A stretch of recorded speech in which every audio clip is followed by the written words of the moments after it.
Welcome to the Martial Arts Lifestyle Podcast, where we talk with martial arts practitioners about their histories and the influence that their practice of martial arts has on their lives. You are listening to the free version of this podcast, which is abbreviated. Help support this program by considering to subscribe to us on Patreon, where you will get 4 full-length podcasts each month, 1 week before the YouTube release date. The cost is that of about 1 coffee shop coffee per month. Go to www.patreon.com/malmag to subscribe. That is www.patreon.com/malmag. If you would like to purchase single full-length episodes of the Martial Arts Lifestyle Podcast, visit our Gumroad page at malmag.gumroad.com, and that is malmag.gumroad.com. This week I sit down with educator, martial artist, and stand-up comic, Dr. Bryan Stoops.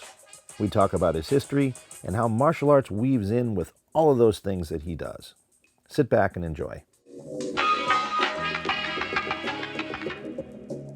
Okay, everybody, welcome to the Martial Arts Lifestyle Podcast. And today I've got a very good friend of mine, a dear friend who I've known for, probably as long as I've been studying at the Inosanto Academy. So probably 15 at least years.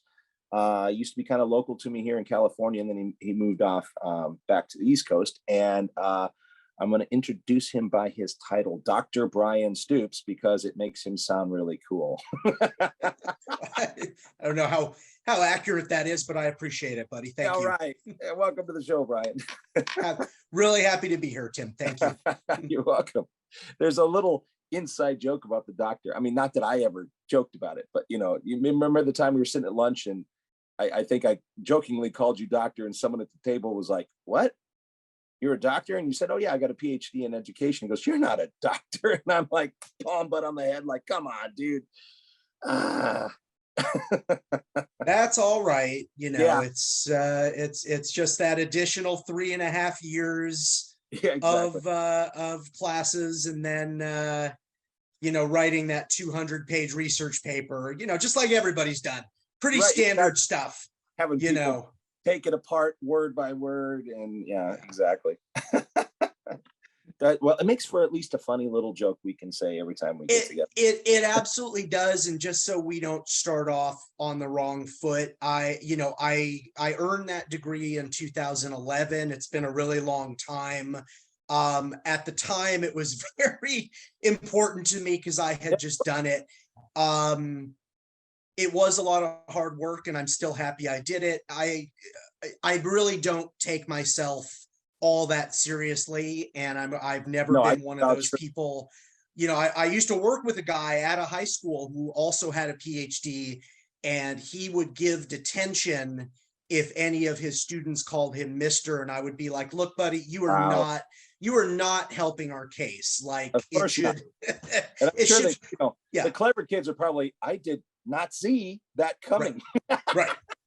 And it just, it should facilitate a conversation about what's possible in education, and that really anybody can do anything if they don't get wore out in the process and they have the resilience to do it.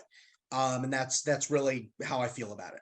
Yeah, absolutely. Yeah. Well, I mean, we kind of know just through martial arts, there's a plethora of titles that are floating around, and especially those of us who are kind of going across mixed disciplines. I mean, if you wanted to get all worked up about it, someone not calling you the right title in the right class and all this stuff, and it's like, that's just too much to keep up with.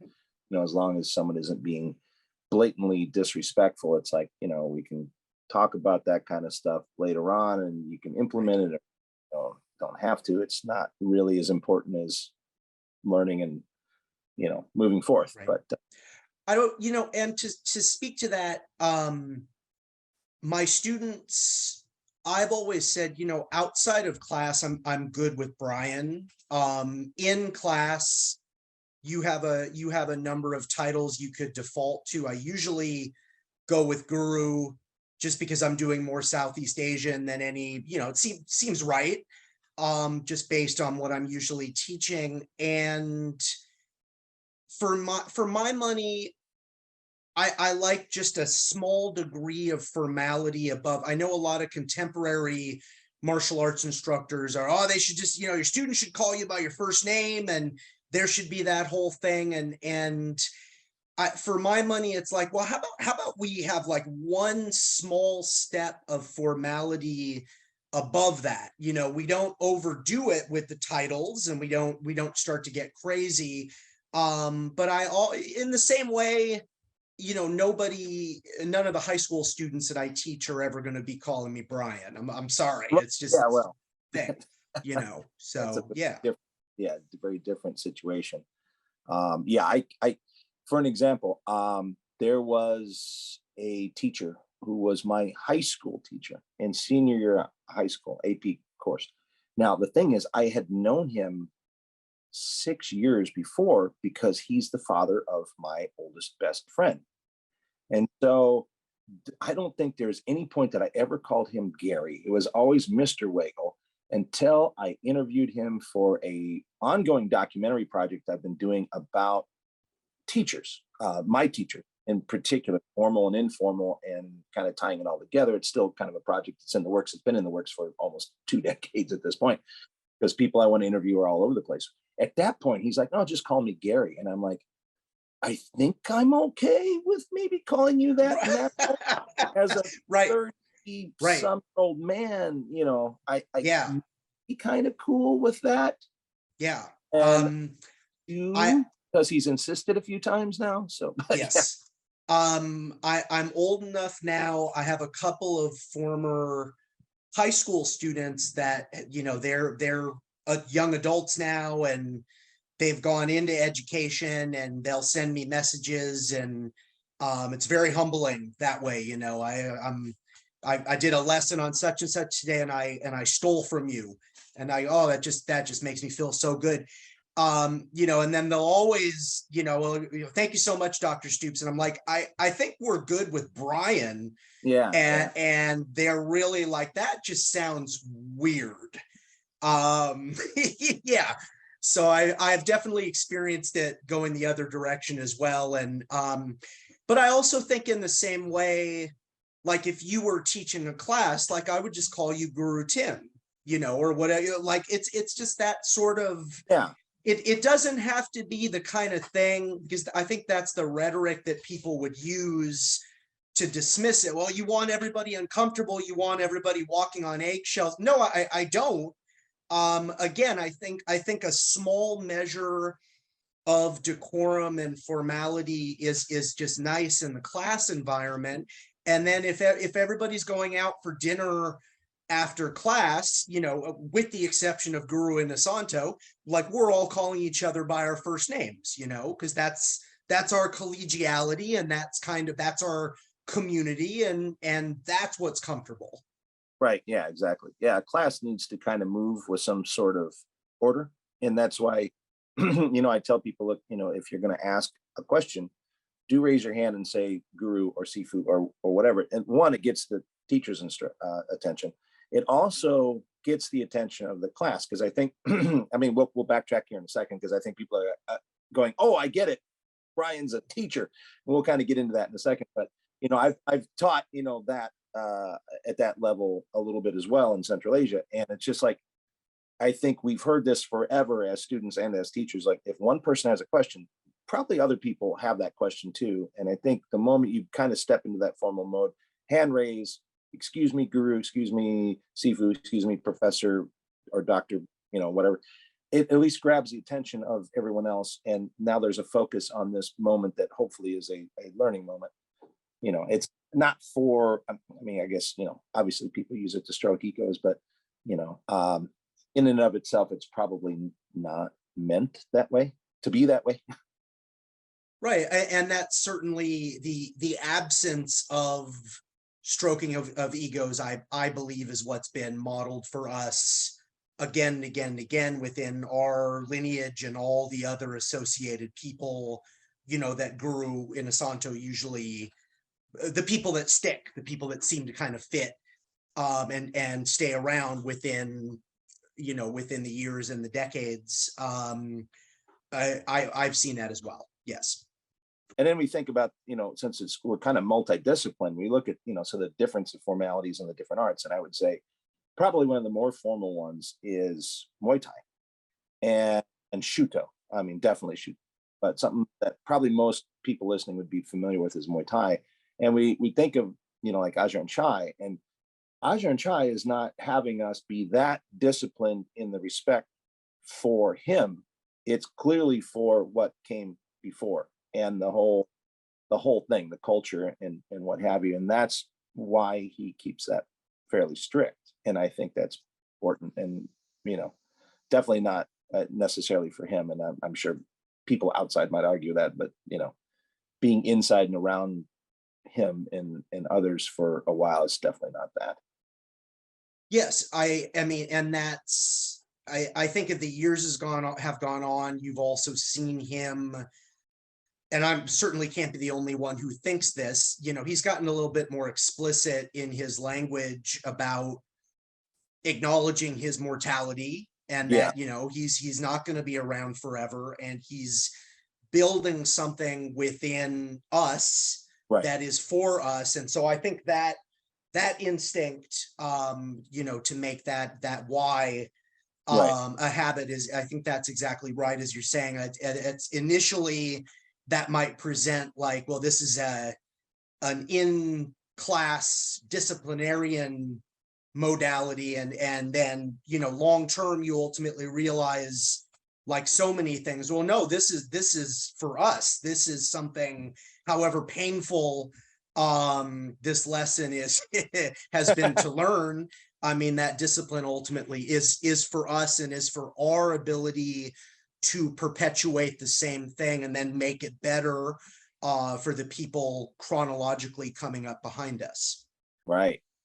Let me ask you something funny, because I'm sure this has happened to you as well. So, it becomes so habitual in that. So how many times have you given the why to, I don't know, someone you just bought bread from, or your sandwich, or outside the dojo, just Yes. walking out, talking to somebody, you end the conversation, all of a sudden you give them the why and they go, oh yeah, namaste to you too. Like, Yes. okay.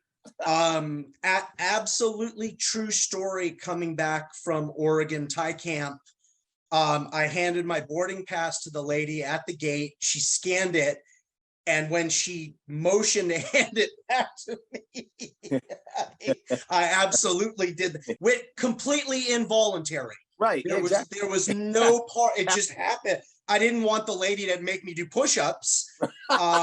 Clearly. So, it's like it was an out-of-body experience that I just popped that, and I think I literally was just like, please forgive me. I'm coming back from a multi-day martial art event. Have a great day. Thank you.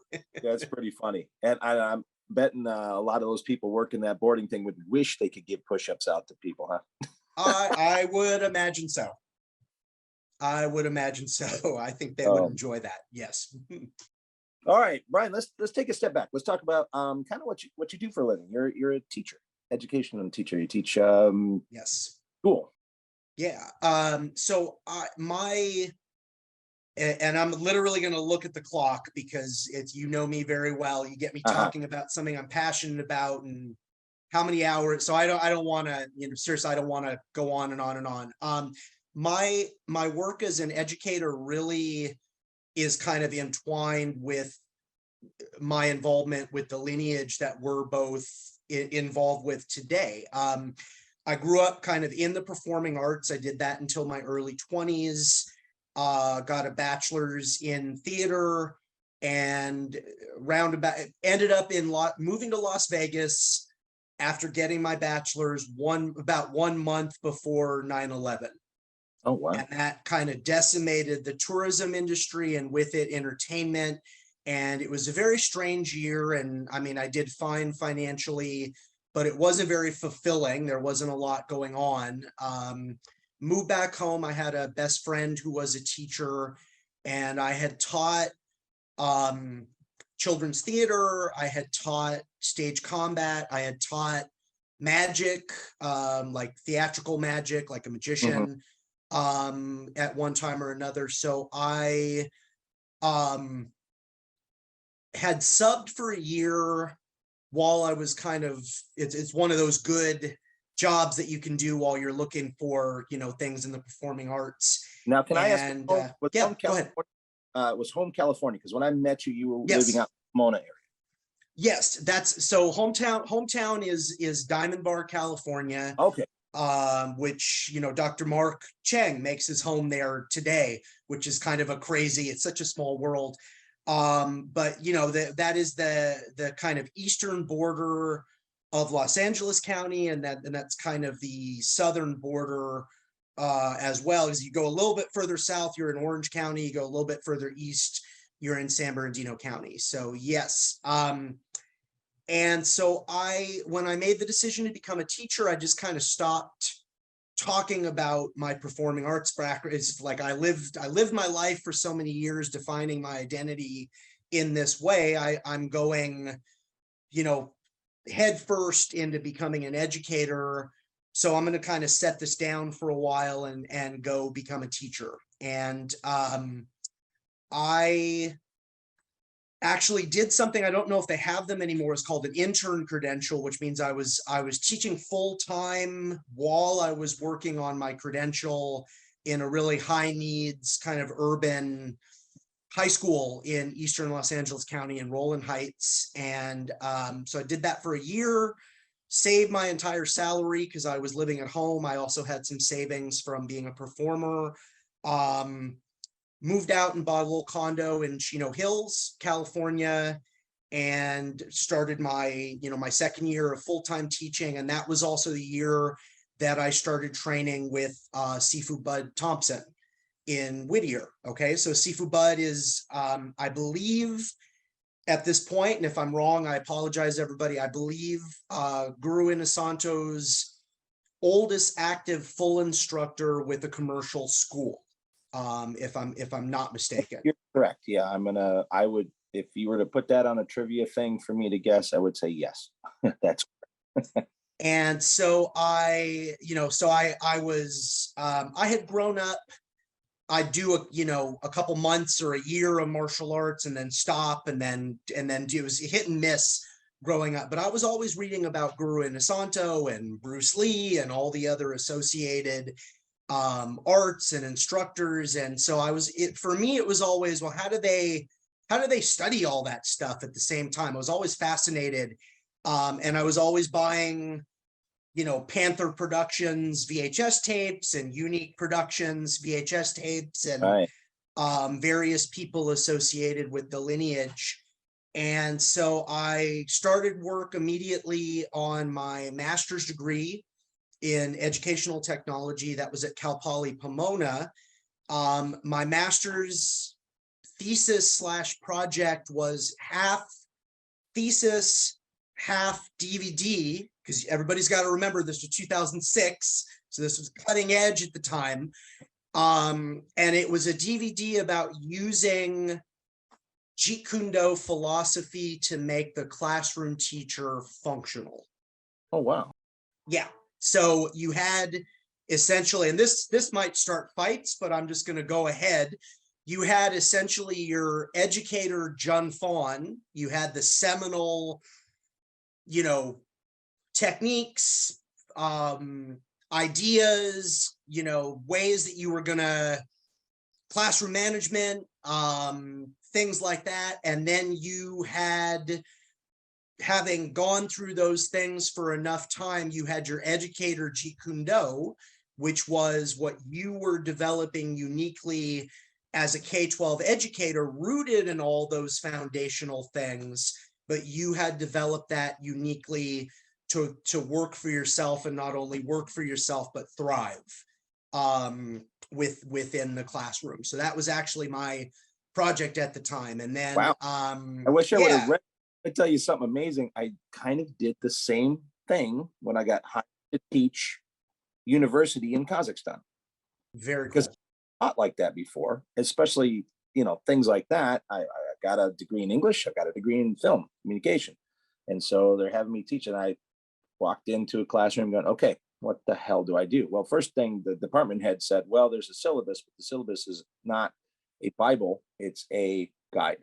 And I said, okay, great. He said, I want critical thinking and I want, what he gave me. I'm like, oh, I know how to do this. This is not a problem. This I've got background in. And all I did was take JKD training progressions and apply them to learning the topics that I was having to teach them. And I'm just thrilled to kind of hear you say that, going, well, thank God I was going in what I would consider a right direction then, because that's Absolutely. awesome. And so really right now, today, and I'll flesh this out quickly in just a moment. Today, that's the same way in my little online martial arts learning community, which is essentially what I'm still offering. I'm not really doing any live teaching at this point. I'll go back and figure that point out. I know, depending on your perspective, we're still either in the pandemic or post-pandemic. I'll figure that piece out. But in my online organization, which is my main offering at this time, in the JKD program, we have a Jun Fawn level or 2, which then sets you up for the JKD phase. And I explain it the same way. You have the seminal techniques, combinations, etc. The system, those are going to be our Jun Fawn levels. And then you have something that's a little bit more performance-based, a little bit more oriented towards taking those things and figuring out something that uniquely fits you. And that's the JKD level within that progression. And so that's how I continue. I know sometimes this is a controversial, even today, it's a little sad that it is, but in our community, this is something that people will argue about. That's essentially the way that I explain it. Yeah, I think, and this has been a little side blurb conversation I've had with several people who've come on here, just mainly because I'm clearly grabbing people I know and we're running in those same circles on social media. When I started looking at the numbers of those involved in that and who they are, they're just loud. It's a small group that's very loud, and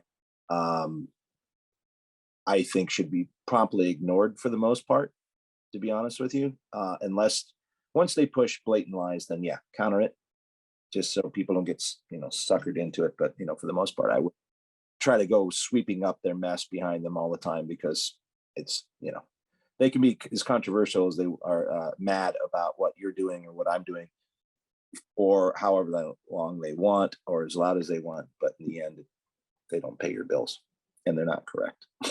So Absolutely. So there's that. It's a great way to think about it. Yeah. Honestly, like from the outside, looking at the things you're doing a good job with a lot of stuff. Thank you. I appreciate it. Yeah. And I think you're teaching a lot of people a lot of valuable things. So I would say, for whatever my opinion is worth, keep doing what you're doing and the way you're doing it. I appreciate it.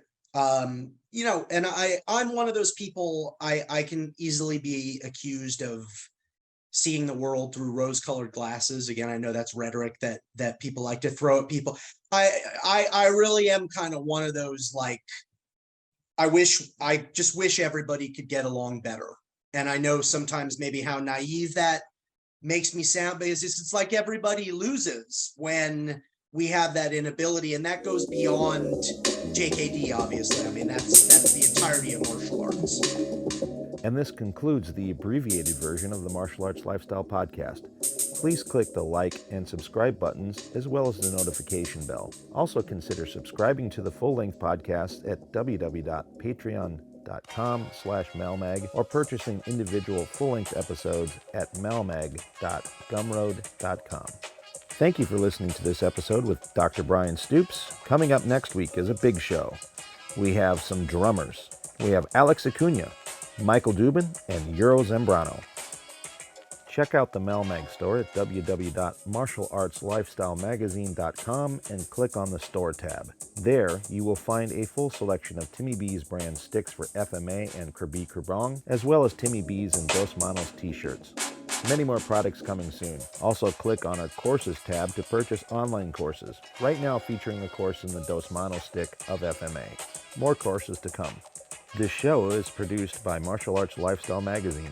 Visit us at www.martialartslifestylemagazine.com and enjoy the free version of our online magazine with articles, a recommended schools page, and a worldwide events calendar. Music by Jack Al Relic. Martial Arts Lifestyle Magazine and the Martial Arts Lifestyle Podcast are trademarked and copyrighted by TNT LLC.